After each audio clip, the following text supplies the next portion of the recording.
I remember him saying, I really thought I was going to die.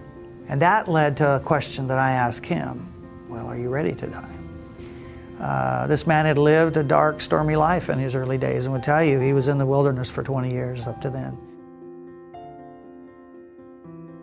So my name is Mike Hicks. I taught biology and life science for 24 years. God seems to have a way of bringing many unplanned encounters with unlikely people into our lives, and I'd learned to start watching for those. So in junior high, this was nearly 20 years ago, I had 3 students come through that were siblings over several years, and we got to know this family very well. I still called the dad by his last name. He called me by my last name, Mr. Hicks. So it wasn't a super personal relationship, but more familiarity than with many other parents that I had worked with. So because of that, we had also met his mother. And she called my wife one day and said, could you have Mike go see him?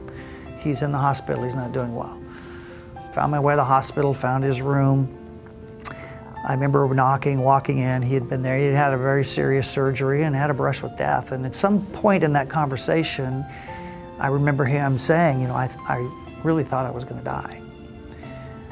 And that led to a question that I asked him, well, are you ready to die?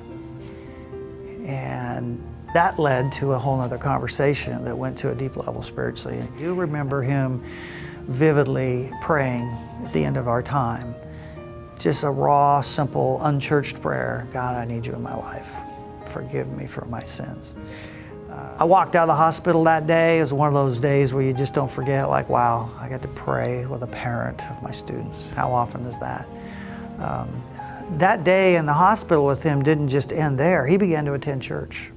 He was at my wife and I's Sunday school class for a while in there. And a couple years go by and he's a regular church attender. John is now leading Celebrate Recovery on Friday nights. He's been doing that for 13 years. He's a man of God. He has a business, but he's working on his master's so he can go into full-time ministry. Recently, as I was preparing to come on this trip, I asked him, John, what do you remember about the day in the hospital? Because my memories are sketchy other than you praying and me asking you, are you ready to die? And he filled in more of the story from his side. He said, Mike, I was laying there, going through this time in my life. I thought it was a time, but it was really a moment. He said, I've got a house, I've got a truck, I've got a business, I'm single. What's missing in my life? And then you came.